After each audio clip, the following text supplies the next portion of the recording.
Listo, profesor. Muchas gracias, profe.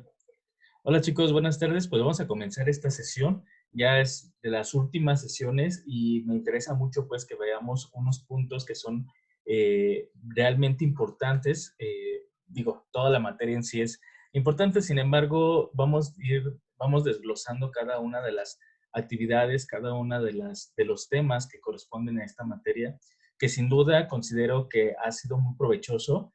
Esta materia tiene muchísimo para poder comentar, para poder trabajar, ¿no? Y creo que lo han visto a lo largo de este tiempo que hemos estado trabajando.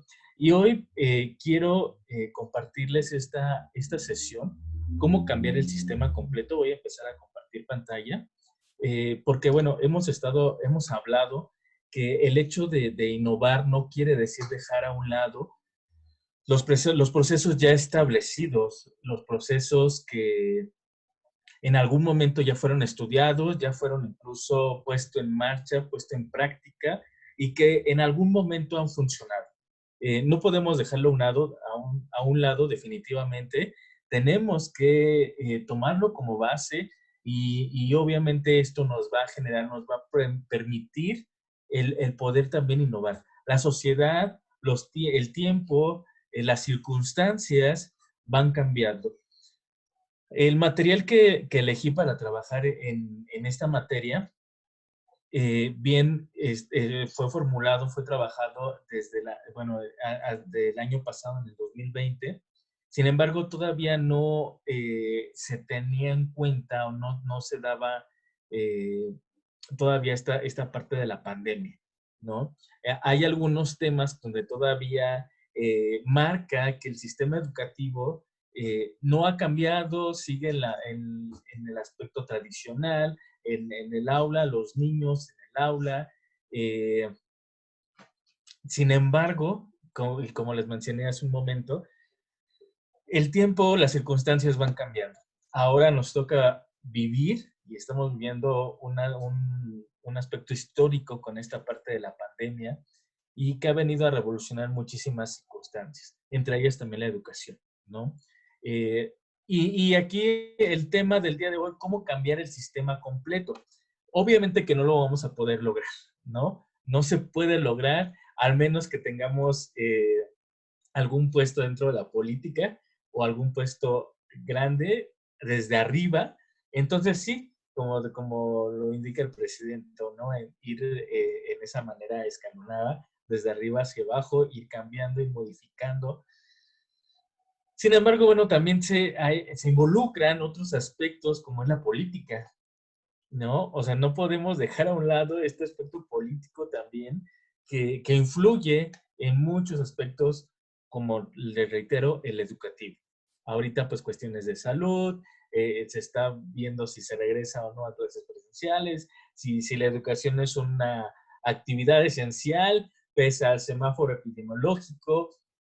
Bueno, son muchas circunstancias las que ahorita tenemos que ir observando, que ir analizando y que también hay que poner en marcha. ¿Qué es lo que en algún momento sirvió y sigue sirviendo para poder combinarlo y entonces sí innovar? Entonces sí crear. Estas circunstancias nos están obligando y de hecho muchos docentes nos estamos preparando. Ya en algún momento el maestro Jorge nos hacía favor de explicarnos, ¿no? Y de ver esta parte de los videos, un aspecto tecnológico, herramientas que tenemos, ¿no? Eh, y considero que, bueno, creo que varios de ustedes estuvieron ahí en el taller que ofreció el maestro y que podemos sacarle provecho a todo eso, ¿no? No vamos a cambiar un sistema completo como lo vamos a ver el día de hoy, sin embargo, sí vamos a enfrentarnos a algunas circunstancias que debemos de cambiar. Los ecosistemas de innovación educativa. Los ecosistemas de innovación educativa son vulneraciones sistemáticas de la matriz escolar tradicional que parecen haber funcionado, que logran crear una estabilidad en el tiempo, una forma de sustentabilidad adaptativa, una nueva institucionalidad.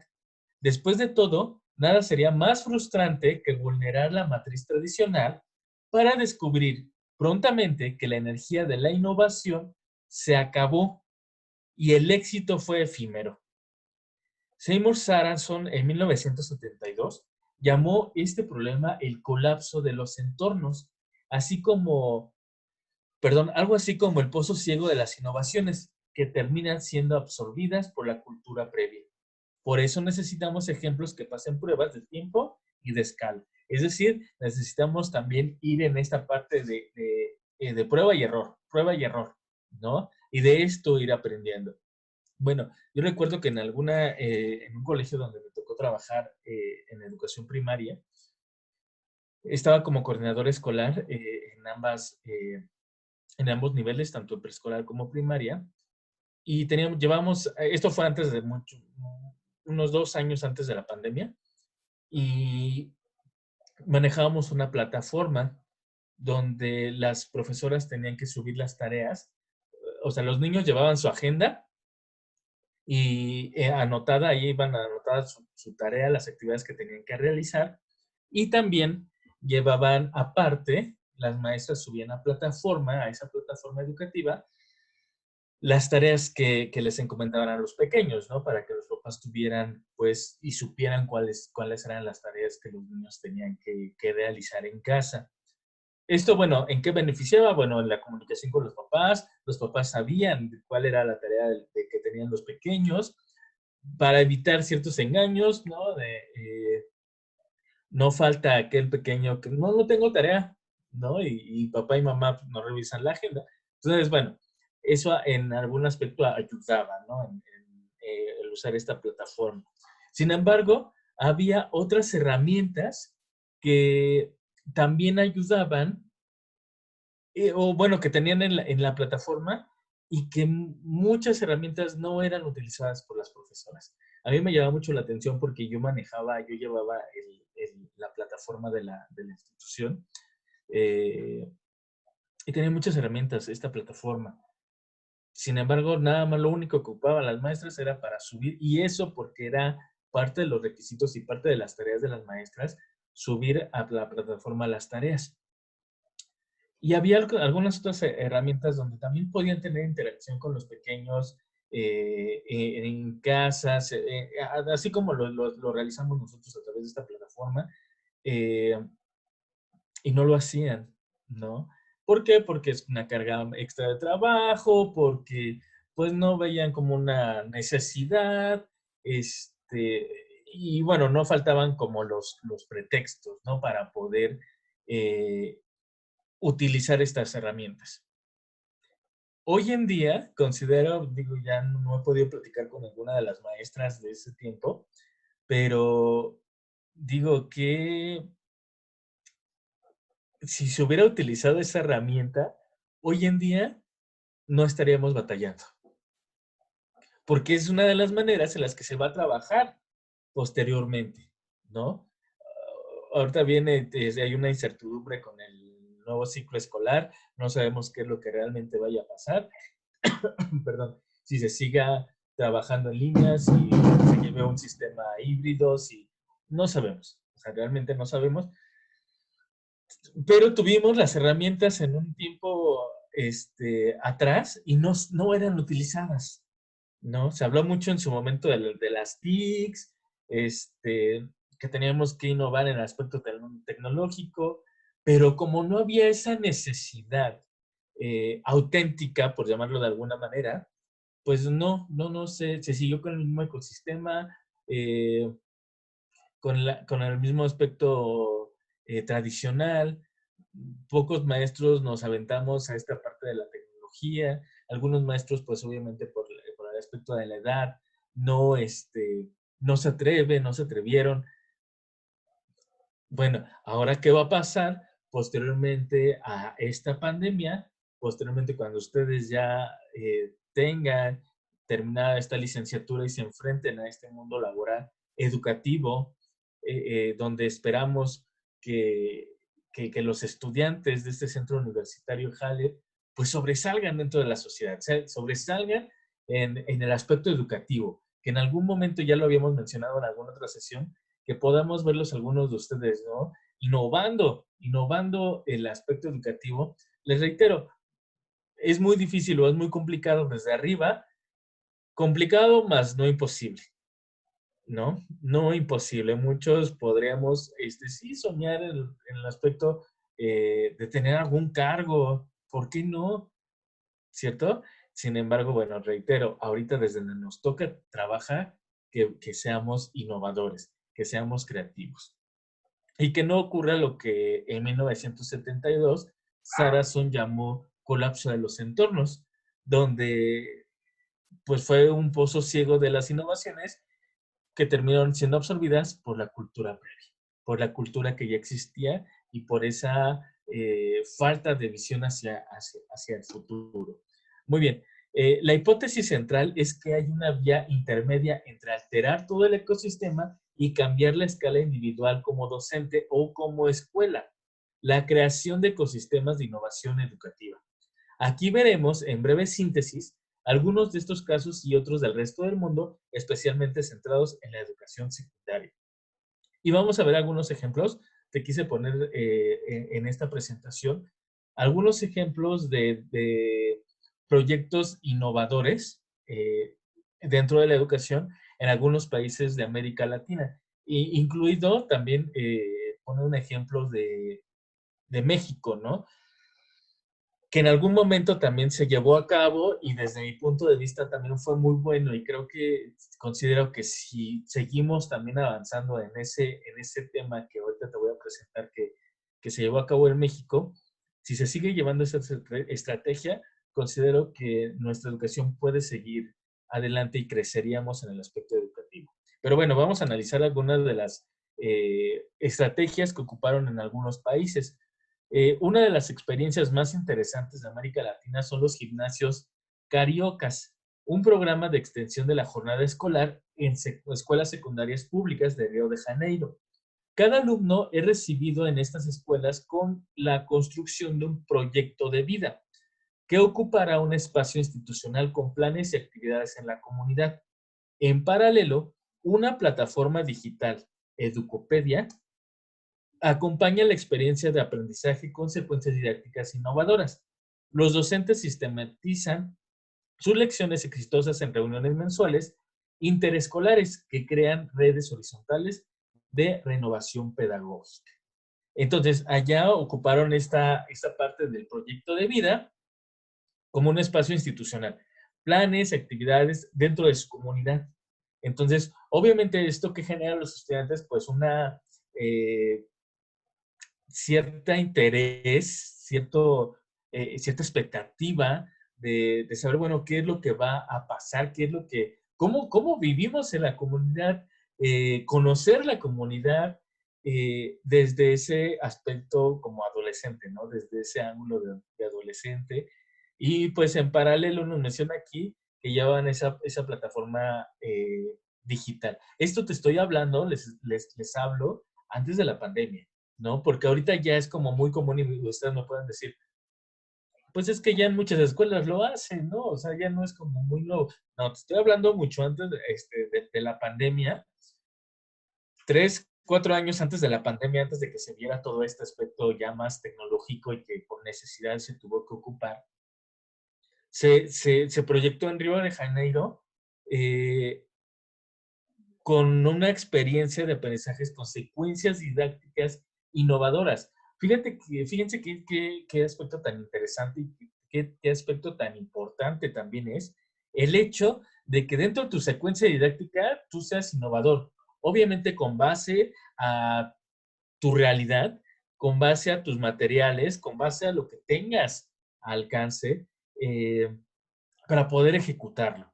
Tampoco te voy a pedir que hagas una secuencia didáctica donde dentro de tus materiales o dentro de tus objetivos sea complicado llevarlo a cabo, ¿no? Hay que ver también la realidad en la que se vive. Ellos hicieron ese análisis en, en su comunidad, en esa comunidad de Río de Janeiro, y es interesante, ¿no? O sea, se va combinando con lo que es la vida real, lo que se vive en una comunidad, con esta parte de plataforma digital, con las experiencias de aprendizaje y secuencias didácticas innovadoras.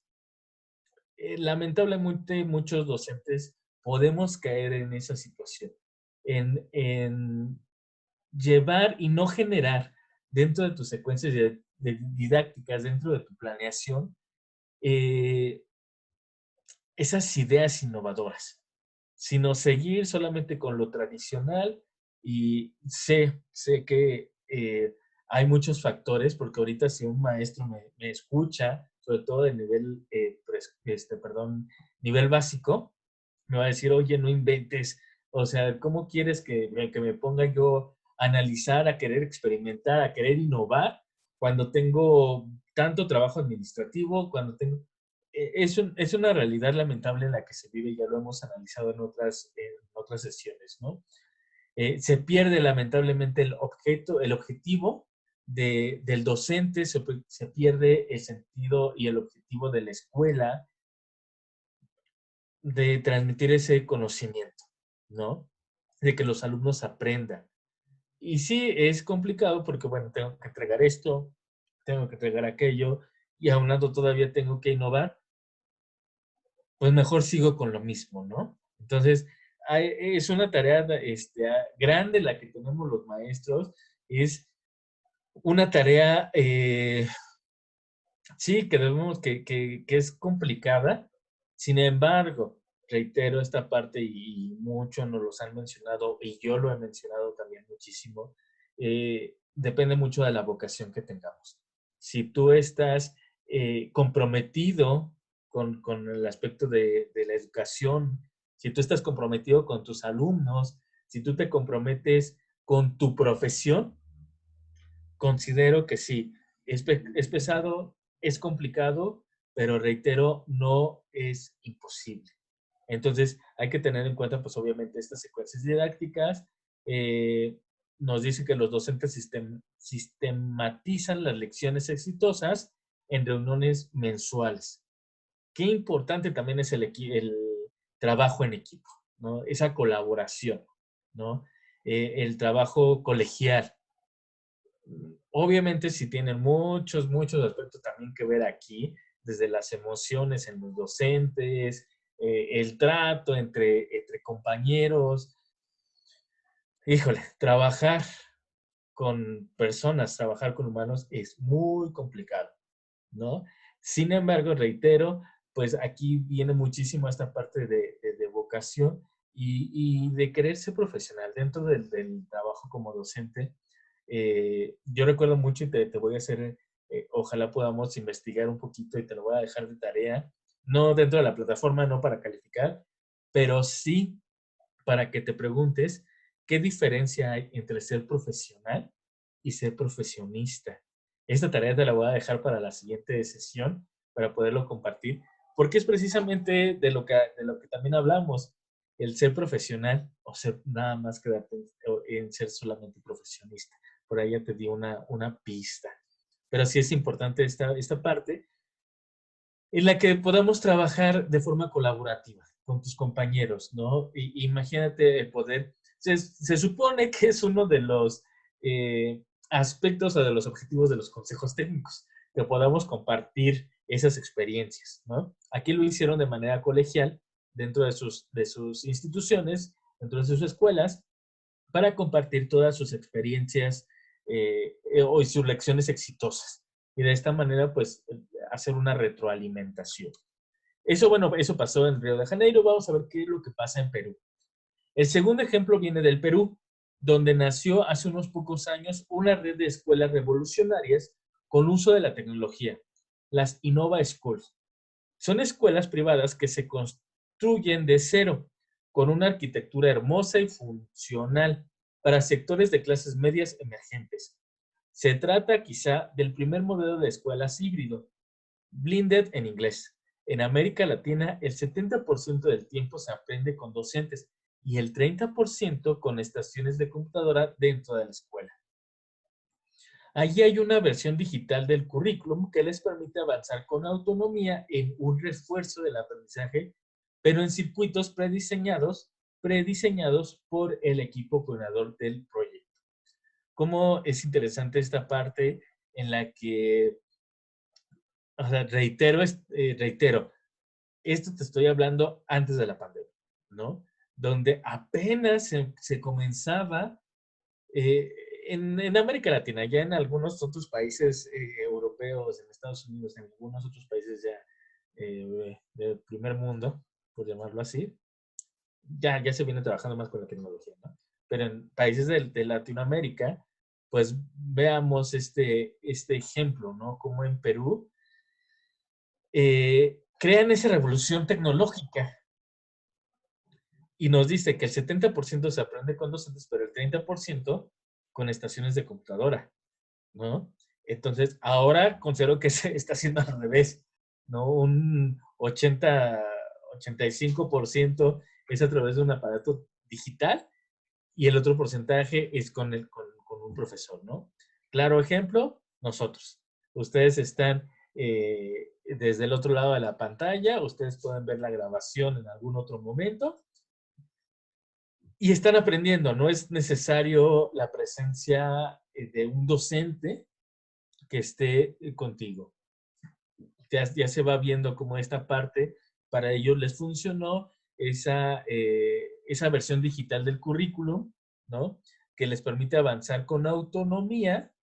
A ustedes, reitero este ejemplo, avanzan con completa autonomía. En un refuerzo del aprendizaje. ¿Qué podríamos poner de ejemplo nosotros? Estas sesiones que estamos impartiendo, ¿no? Esta parte en la que sí de verdad ustedes tienen completa autonomía, ¿no? Obviamente que como todo tiene que haber cierto reglamento, cierta entrega de trabajos, no nos pueden entregar un proyecto de primer cuatrimestre en el octavo cuatrimestre, no, porque también todo lleva un orden.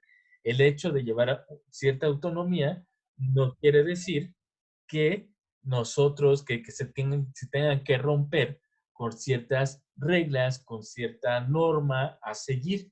No, sino que tenemos que, con base a ese reglamento, también poder llegar a ser autónomos. Y considero que es algo de lo que pudieron realizar en Perú.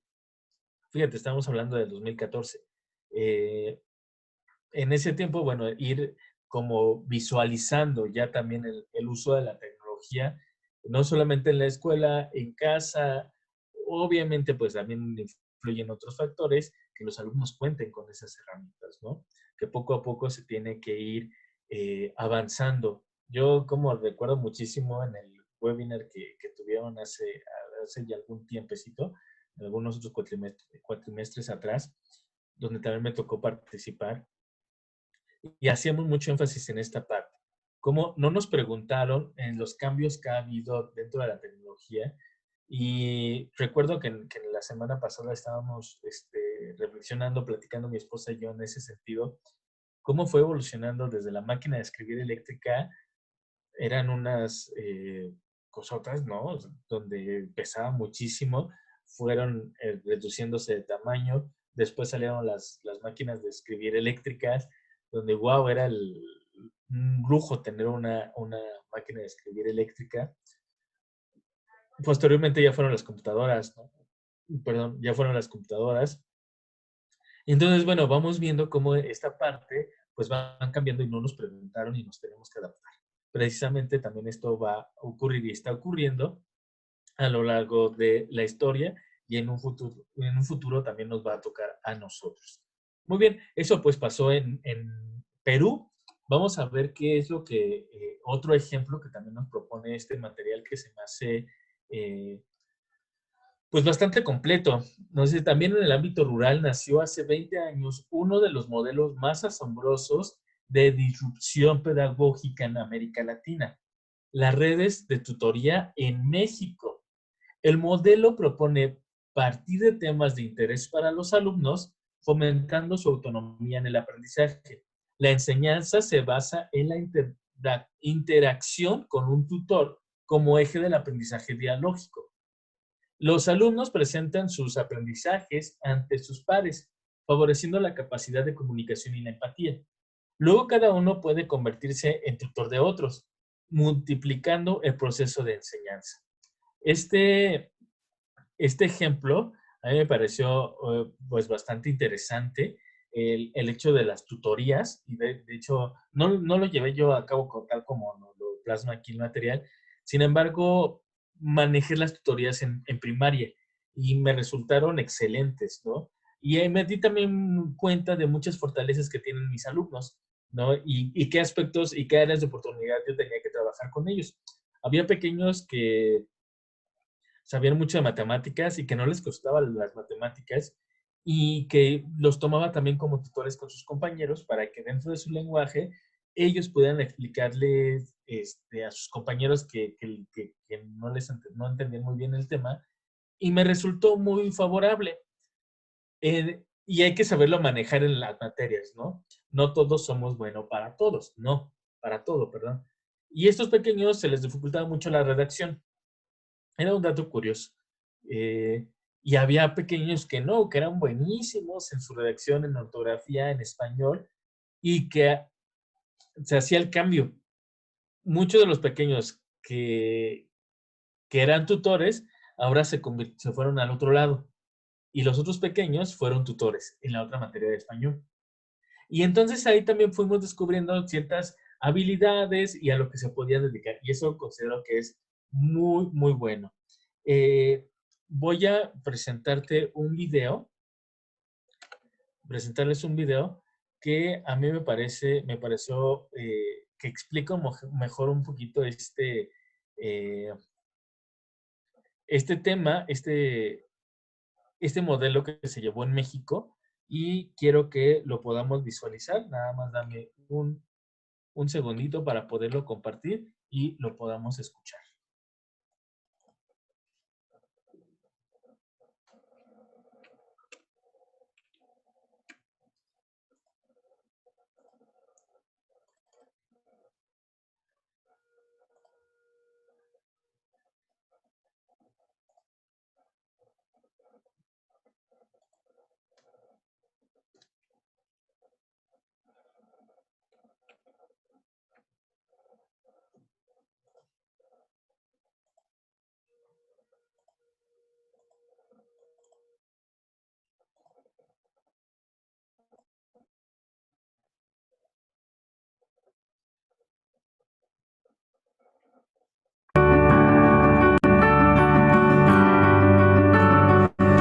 La telesecundaria Pedro Vélez es una de las 9.072 escuelas focalizadas en las que trabajan con el programa Comunidades de Aprendizaje. Nuestra escuela fue la última, a mero abajo, así creo que ningún reactivo. En solo 4 años, la telesecundaria Pedro Vélez subió 10 lugares en su municipio. El concepto de comunidad de aprendizaje es un grupo, maestros y estudiantes, que se apoyan unos a otros, en donde el que es aprendiz puede pasar y debe pasar a ser tutor de otros, donde el conocimiento no está reducido a una persona, la fuente del conocimiento, sino que se reparte en todos. Todos van teniendo la capacidad de enseñar y aprender. Yo le voy a dictar el problema. Ajá. Después, ya según usted cuando lo lea, usted va a intentarlo resolver como pueda. Y la comunidad de aprendizaje tiene como su eslabón elemental la relación tutora. La tutoría idealmente es 1 a 1 y tiene que ser en un entorno de confianza básica. No importa que se vaya mal, o sea, él va... Nos tutoraron en un curso de propedéutico de 3 días. El tutor que me correspondió me dijo, ¿qué quiere trabajar? Yo no tengo por qué decirte que quiero trabajar, tú dime qué quieres que te trabaje y yo trabajo, porque yo así estaba hecho, pues, acostumbrado desde que estudié hasta que empecé a trabajar. Lo que el tutor hace idealmente es enfrentar al aprendiz con un desafío. Hacemos lo mismo, pero ya con estos números. Dale a leer un poema y que él saque sus recursos y trate de entenderlo. Dice, le voy a dar un problema de matemáticas, ¿qué le parece? Lo resolví, ahí está.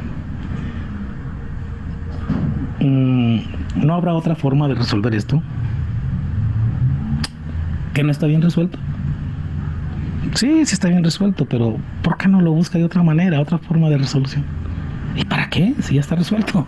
Lo que me importa no es tanto el resultado que me das, el área de la región sombreada, sino que reflexiones sobre tu proceso, porque es el arma que tienes para seguir estudiando.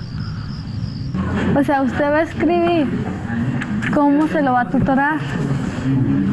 Ah, ok. Así como yo se lo tutoré a usted, ¿usted cómo lo puede tutorar a otra persona? Ah, ok. O sea, yo como enseñaría esto Ajá. a alguien más. Ajá. Y a eso se le llama guión de tutoría. O sea, que tengo que aprender a enseñarlo también. Sí. Es una cosa maravillosa. Cuando vi que esto era de libertad, de que el alumno estudiaba lo que él quería aprender. Y cuando dos seres o dos personas en libertad se unen para hacer una cosa, esto sale, si no a la perfección, a lo máximo.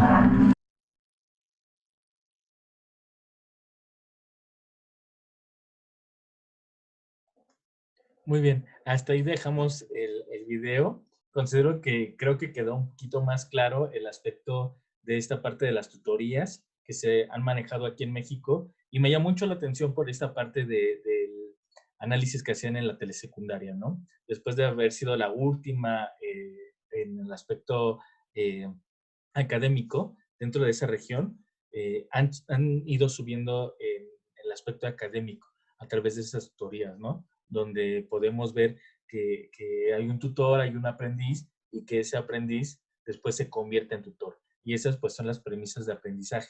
Recuerden siempre que el que enseña también va a aprender. Entonces, cuando uno quiera